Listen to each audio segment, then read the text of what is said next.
وأنذر به الذين يخافون أن يحشروا إلى ربهم ليس لهم من دونه ولي ولا شفيع لعلهم يتقون ولا تطرد الذين يدعون ربهم بالغداة والعشي يريدون وجهه ما عليك من حسابهم من شيء وما من حسابك عليهم من شيء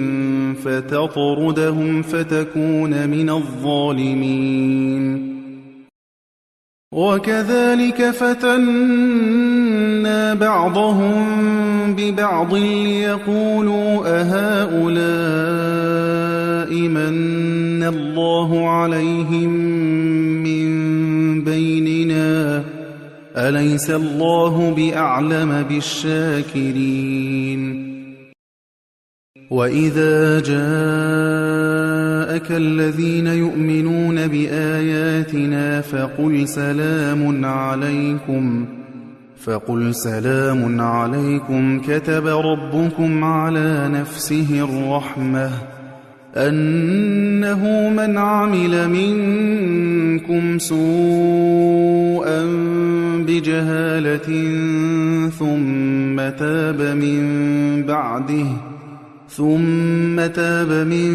بعده وأصلح فأنه غفور رحيم وكذلك نفصل الآيات ولتستبين سبيل المجرمين قل إني نهيت أن أعبد الذين تدعون من دون الله قل لا أتبع أهواءكم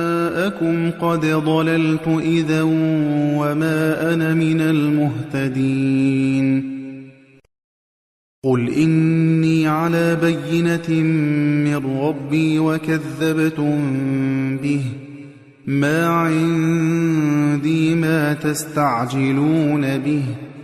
إن الحكم إلا لله يقص الحق وهو خير الفاصلين قل لو أن عندي ما تستعجلون به لقضي الأمر بيني وبينكم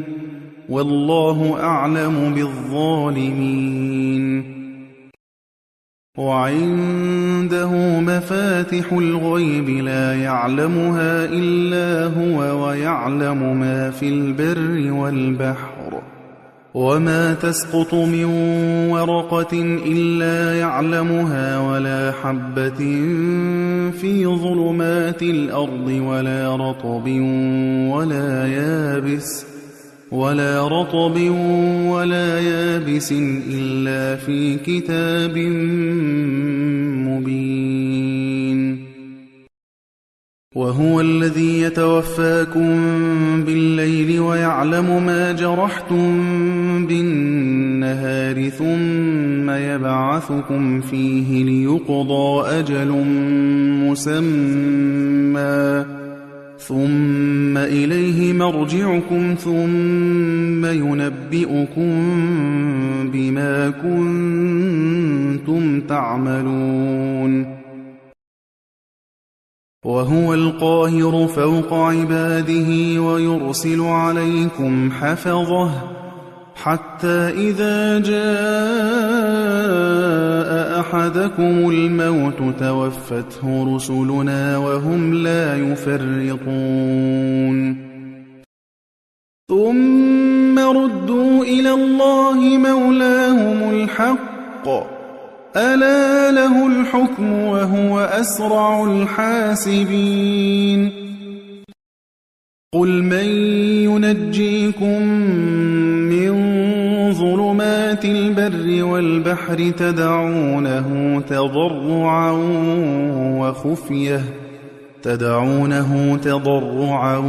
وخفية لئن أنجانا من هذه لنكونن من الشاكرين قل الله ينجيكم منها ثم أنتم تشركون قل هو القادر على أن يبعث عليكم عذابا من فوقكم أو من تحت أرجلكم أو يلبسكم شيعا ويذيق بعضكم بأس بعض انظر كيف نصرف الآيات لعلهم يفقهون وكذب به قومك وهو الحق قل لست عليكم بوكيل لكل نبأ مستقر وسوف تعلمون وإذا رأيت الذين يخوضون في آياتنا فأعرض عنهم حتى يخوضوا في حديث غيره وإما ينسينك الشيطان فلا تقعد بعد الذكرى مع القوم الظالمين وما على الذين يتقون من حسابهم من شيء ولكن ذكرى لعلهم يتقون وذر الذين اتخذوا دينهم لعبا ولهوا وغرتهم الحياة الدنيا وذكر به أن تبسل نفس بما كسبت ليس لها من دون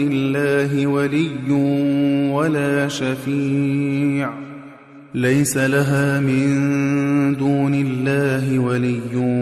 ولا شفيع وإن تعدل كل عدل لا يؤخذ منها أولئك الذين أبسلوا بما كسبوا لهم شراب من حميم وعذاب أليم بما كانوا يكفرون